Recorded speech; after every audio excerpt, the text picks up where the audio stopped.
Voici une des 3 rencontres de Sophie, réalisées le samedi 13 juillet 2024 au Salon du Livre de Granville, intitulé Granville se livre.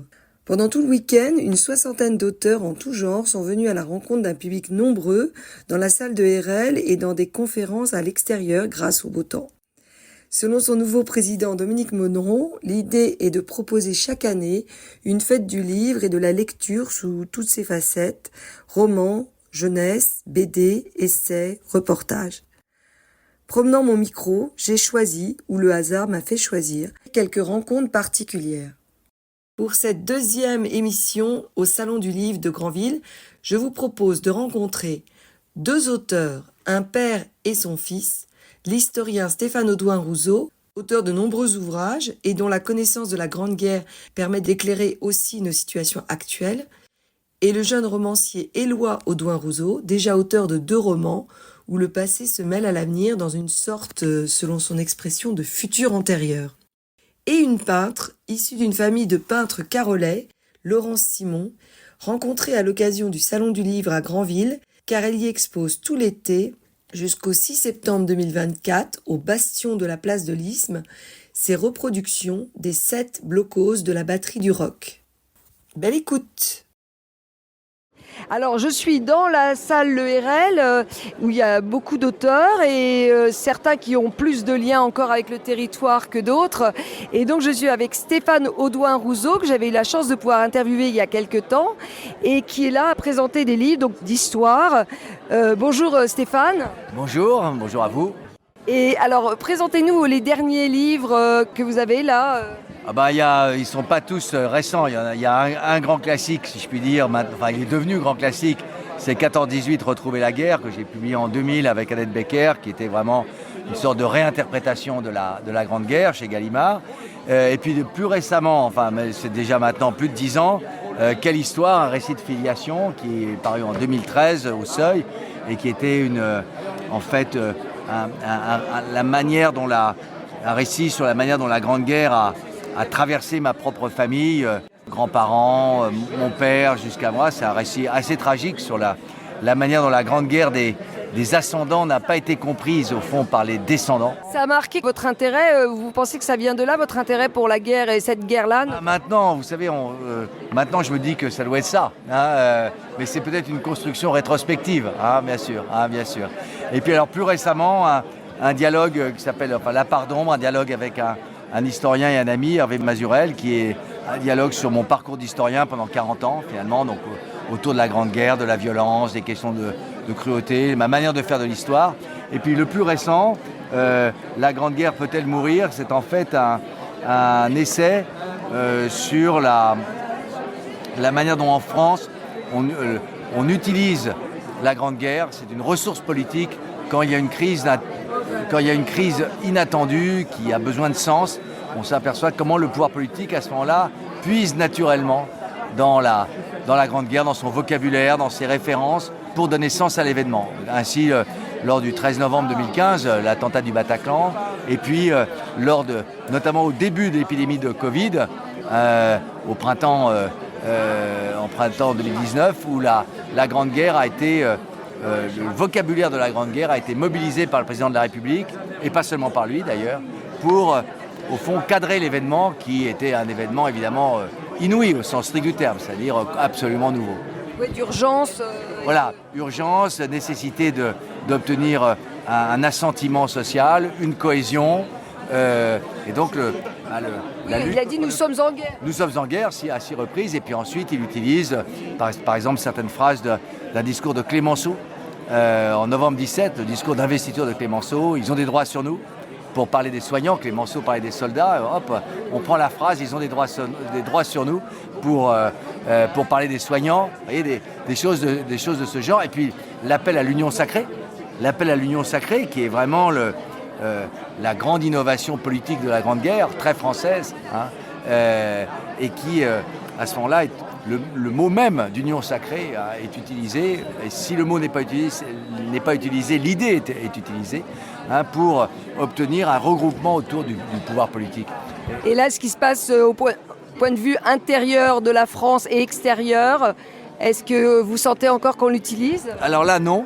Là, non, parce que d'abord, la guerre à l'extérieur, que ce soit l'Ukraine, que ce soit la guerre à Gaza, il est évident que c'est une vraie guerre. Donc à ce moment-là, on n'a pas besoin d'utiliser une guerre du passé pour expliquer ce qui se passe. Il n'y a pas besoin. Et sur le plan intérieur, actuellement, la situation est complètement nouvelle et je ne pense pas que la Grande Guerre pourrait, pour l'instant, serve à quelque chose. Mais si la crise, par exemple, s'aggravait, vous voyez, on est dans une crise politique très grave, peut-être que l'idée d'appel à l'union sacrée pour que les forces politiques se regroupent et mettent fin à la crise, peut-être que de nouveau, la Grande Guerre sera la ressource politique que l'on mobilisera. Et par rapport, puisqu'on parle de nouveau Front populaire, je tiens un historien, j'en profite, qu'est-ce que vous en pensez par rapport, si on fait le parallèle avec le Front populaire de 1936 ? Ah bah ça montre effectivement, d'abord ça montre le poids des références historiques, bien sûr. Sauf que, évidemment, les choses on peut avoir. Le Front populaire de 1936, c'est l'alliance de trois forces. Évidemment le Parti socialiste, la SFIO, le Parti communiste, qui était une force très importante qui aujourd'hui est résiduelle, et puis un parti qui a complètement disparu pratiquement, le Parti radical. Et en fait, l'aspect le plus audacieux par certains côtés, c'est l'alliance des radicaux avec les socialistes et les communistes. Et alliance qui ne va pas durer très longtemps, finalement, puisque et les communistes d'un côté et les radicaux de l'autre finiront par finalement suivre leur propre chemin. En revanche, la dimension de lutte contre l'extrême droite, effectivement, là, il y a une vraie... Puisque au fond, c'est après le 6 février 1934, les émeutes du 6 février 1934, que se forme le comité de vigilance des intellectuels antifascistes, qui est le germe du Front populaire. Et là, évidemment, la situation avec la victoire de l'extrême droite aux élections européennes, c'est là sans doute que le parallèle est le plus pertinent. À ceci près que, à mon avis, le Front populaire a gagné nettement l'élection en 1936, alors que là, il n'y a pas de victoire nette de la gauche en 1936, il y a une victoire en siège, mais pas en voix. Et donc la configuration politique est complètement différente. J'avais lu que le PC, le Parti communiste, n'avait pas eu de place dans le gouvernement parce que c'était celui qui faisait peur à l'époque. Là, on parle beaucoup de LFI. Est-ce qu'il y a un parallèle à faire aussi ? Les deux choses, effectivement, sont semblables, sauf que LFI mène sa politique seule, tandis que le Parti communiste de l'époque obéissait aux ordres du Comintern, aux ordres de Moscou. Et c'est Moscou qui, après la catastrophe qu'avait représentée l'arrivée au pouvoir d'Hitler, c'est Moscou qui décide de lancer les partis communistes européens dans une politique d'alliance avec les gauches socialistes et, en France, les radicaux. Et de prendre le contre-pied complet de la politique précédente pour faire barrage donc, à d'autres victoires possibles de l'extrême droite, pour ne pas revivre la tragédie allemande de l'arrivée au pouvoir d'Hitler en 1933. Donc la différence est très grande. Mais effectivement, les communistes ne souhaitaient pas participer, et n'ont pas eu... Moscou ne souhaitait pas que les communistes participent, soutenaient sans participation. Et donc, la différence, c'est que la politique de ce parti en 1936, elle est déterminée par un pouvoir extérieur, alors que la situation aujourd'hui en France est complètement différente. Merci beaucoup pour ces explications. J'ai bien profité d'avoir un historien et c'est génial parce que on est en plein dans l'actualité. Alors juste un petit rappel quand même, votre lien avec le territoire avant de nous quitter. Oui, je passe tous mes étés effectivement en Sud-Manche, effectivement à Julouville, sur la falaise là où j'ai une maison très agréable. Donc je suis toujours très heureux de venir dans ces clubs de lecture, conférences, salons du livre, etc. Si je suis disponible, il me paraîtrait vraiment, je trouve vraiment scandaleux de ne pas venir soutenir ces initiatives locales qui sont très nombreuses et toutes excellentes. Oui, de plus en plus, je crois. Et puis, il y a votre fils qui est là aussi, en fait, qui est romancier, lui, et qui a écrit 2 livres et qui est présent aussi. Oui, on vient à deux. Ce qui est un peu étrange, mais enfin, on n'est pas sur le même créneau. Vous ne faites pas concurrence. Et bien, donc on peut dire que vous êtes partagé entre l'Ouest et l'Est parce que vous êtes toujours directeur du musée de la Grande Guerre, non, c'est ça ? À Péronne, oui. Je ne suis pas directeur, je suis président du centre de recherche du musée. Donc c'est plutôt le Nord, les Hauts-de-France, comme on dit aujourd'hui, mais en fait la Somme. qui est la Somme, qui est le territoire martyr de la Grande Guerre. Il y a la Meuse et il y a la Somme. Là, moi, c'est la Somme. Voilà. Et donc, mais là, c'est les vacances, c'est autre chose. Merci beaucoup, bonnes vacances. Alors je continue mon tour dans la salle du RL, mon tour du Salon du Livre de Granville, et je retrouve un autre écrivain que je connais bien et que vous connaissez bien, puisqu'il a vraiment un lien fort avec le territoire. C'est un jeune écrivain et c'est Éloi Audoin-Rousseau. Bonjour Éloi. Bonjour Sophie. Alors, vous êtes ici pour proposer vos 2 livres. Votre premier, Ouvre ton aile au vent, et le deuxième, Au-delà des linceuls. Et vous avez fait aussi une conférence. Est-ce que vous pouvez vous présenter succinctement pour les gens qui ne vous connaîtraient pas encore d'abord ? Bien sûr, je suis un auteur à présent j'ai 33 ans et je suis le petit-fils d'un auteur surréaliste proche d'André Breton, et donc j'ai une sorte de veine surréaliste qui coule dans mes romans, et donc voilà, Ouvre ton aile au vent qui est sorti cette année en format libretto en même temps que mon second roman Au-delà des linceuls, et donc voilà, j'écris des romans chez Phébus, et voilà, ce sont toujours des livres qui parlent d'échappées belles, et avec une forme de poésie. C'est quelque chose dont on a parlé tout à l'heure. On a fait une rencontre avec 4 auteurs, donc Gonzague Guézier, Valérie Marin, Lamesselet, Grégoire Delacour et Damien Deville, et autour du thème qui est trouver l'enchantement du monde. Et moi, ça m'a énormément plu de pouvoir échanger avec ces auteurs. Ça nous a fait du bien, je pense, parce que ça nous fait du bien en tant qu'auteur de pouvoir communiquer avec d'autres auteurs sur ce thème, sur le thème de la poésie, sur le thème de la quête de l'enchantement du monde. Et j'ai l'impression que ça a plu aussi au public, parce qu'il y avait un peu un pas de côté, une respiration dans cette période qui est pour le moins qui est sombre, on peut le dire. Et du coup, on a échangé, on a tous apporté un peu notre pierre de manière différente sur comment essayer de trouver l'enchantement du monde aujourd'hui. Alors, j'aime bien ce qui est marqué au-dessus de vos livres, là, sur le petit panneau, un conte de demain et d'hier, pour Au-delà des linceuls, mais je crois qu'on pouvait dire aussi un peu la même chose pour Ouvre ton aile au vent. Il y a un mélange de futurisme et de retour sur le passé. Enfin, comment vous définiriez ça ? C'est très intéressant. J'appelle ça le futur passéiste ou le futur antérieur. Et donc oui, il s'agit pour moi de mélanger les époques, de créer un peu une sorte de flou historique, et tout ça paradoxalement pour mieux parler de notre présent. Et c'est ce que j'essaye de faire dans mes livres, mêler nos trois époques que sont le passé, le futur, le présent, et pour essayer tout simplement de dresser un peu un tableau du désordre du monde, avec cette idée que l'homme ne change pas, parfois dans son aspect sombre, mais qu'il ne change pas non plus dans son aspect solaire. Et donc du coup, c'est aussi souvent un message d'espoir que j'essaye de faire passer. Alors oui, on parlait de contes, et puis le premier avait été présenté comme une fable, parce qu'il y a un côté, on essaye d'évoquer, alors le premier parlait d'une crise aviaire, quand même, d'un virus aviaire, le deuxième parlait d'une guerre, donc vous collez en même temps à l'actualité, tout en vous inspirant, moi ça m'a fait penser le deuxième à Stendhal un peu, ou Giono aussi, je sais que c'est des auteurs que vous aimez bien, non ? Absolument, oui, c'est des auteurs qui m'inspirent beaucoup. Je me suis beaucoup inspiré j'ai été très accompagné pendant l'écriture de ce livre par des ouvrages de Dino Buzzati, par exemple Le désert des Tartares de Buzzati, ou Le rivage des Syrtes aussi de Julien Gracq. Et en effet, oui, j'aime beaucoup cette idée, tous les auteurs que je viens de citer, j'adore ce qu'ils font, c'est de capter finalement l'angoisse de leur époque, mais en la transmuant en une forme de poésie de l'imaginaire. Et donc ça, je trouve que c'est quelque chose de fabuleux, et c'est ce que j'aime dans l'imaginaire, c'est de pouvoir se saisir de notre époque, de notre actualité, mais de la transformer en un récit autre. Alors comment réenchanter ? Qu'est-ce que vous êtes arrivé à quelle solution pour enchanter le monde ? C'était intéressant. On a parlé du silence, par exemple. On a parlé de l'idée de savourer un silence. Et qu'est-ce que le silence d'ailleurs aujourd'hui ? Parce que le silence n'existe pas vraiment. Donc il y avait des mouettes qui criaient beaucoup pendant qu'on était en train de faire notre rencontre. Et finalement, on parlait des enfants dans les cours de récréation. On parlait de ces petits moments de vie qui font que tout d'un coup, on peut être cueilli par la grâce du quotidien.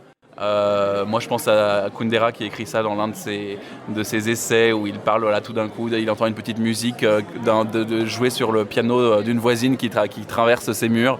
Et ce sont ces petites choses-là, en fait, qui font un peu le sel de la vie et qu'il faut, je pense, chérir.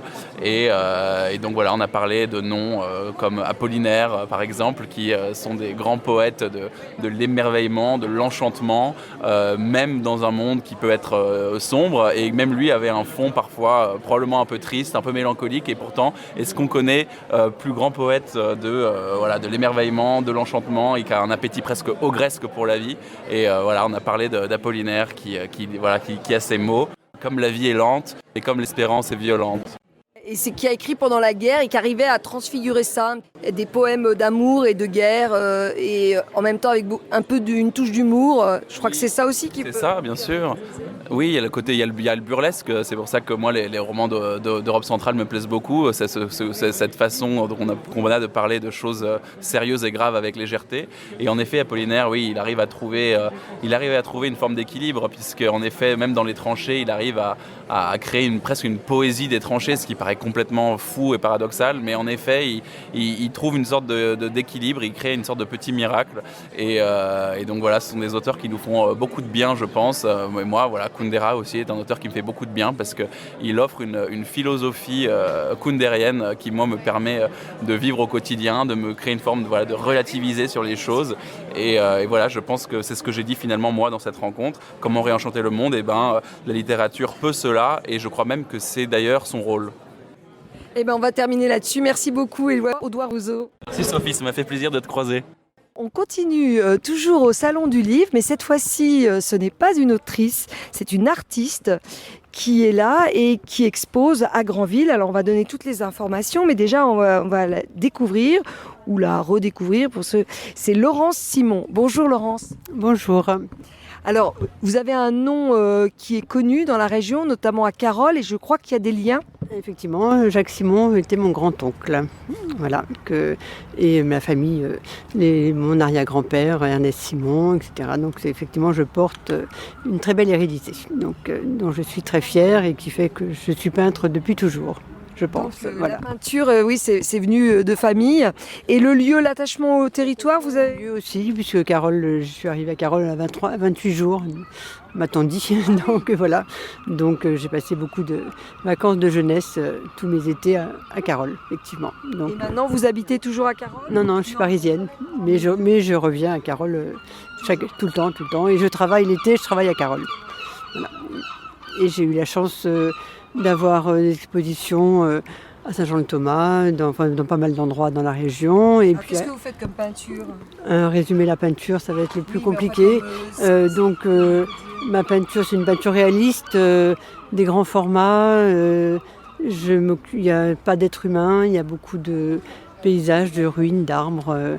Et à Granville, là, actuellement, donc, il y a une exposition de 7 grands blocos qui ont été reproduits le sujet, c'est les blocos du bastion de Granville, c'est seulement ceux de Granville, qui sont donc reproduits en taille réelle, en plein air, pendant 3 mois, puisque l'exposition a commencé le 6 juin et qu'elle se termine le 6 septembre. Donc oui, alors à noter bien justement jusqu'au 6 septembre, donc tout l'été on peut voir. Donc en fait c'est des reproductions. Il y a combien de blocos à Granville ? Je ne les ai pas tous comptés, il y en a qui sont à peu près qui sont très démolis, mais qui tiennent, justement c'est ce que j'explique dans un petit texte qui accompagne l'exposition. Comme ils sont en position surélevée sur une falaise de schiste et de granit, donc très solide, que les blocos eux-mêmes sont très solides, ils sont peu écroulés, ce qu'on peut voir effectivement, et c'est pour ça que j'ai eu envie de les peindre, parce que j'ai toujours été très, très touchée par le temps, par tout ce que peut faire le temps sur les dégradations. Donc ces blocos, j'ai commencé à les peindre il y a à peu près 3-4 ans. Donc, et là j'ai eu l'opportunité, grâce à la mairie de Granville, de pouvoir faire cette... Vous peignez sur quoi ? Moi je peins sur toile, donc normalement c'est sur toile, je peins aussi sur bois. Mais là ceux qui sont présentés, c'est des formats 1m20 par 1m20 sur toile. Mes toiles sont reproduites en taille réelle. La toile fait 1m20 par 1m20 et ce qu'on peut voir effectivement, Place de Lys, ce sont des panneaux, voilà. Ouais. dans la taille de mes toiles. Voilà. Parce que vos toiles, elles restent... Non, mais c'est parce que mes toiles en plein air, c'est pas possible. Oui. Il pleut un petit peu de temps en temps dans la région, donc la pluie sur les toiles, c'était peut-être pas terrible. Et puis là, c'est vraiment sur un poste très face à la nature, Donc c'est au situé goéland. où, justement? Donc juste en dessous le musée Anacréon. Place de l'Isthme. Place de l'Isthme, donc dans la vieille ville de Granville. Quand on descend vers l'archipel, le casino, non? C'est ça, oui, tout à fait. Voilà. Ouais. Donc c'est bien placé entre le musée Anacréon, d'art Tout à fait. moderne, Oui, tout à fait.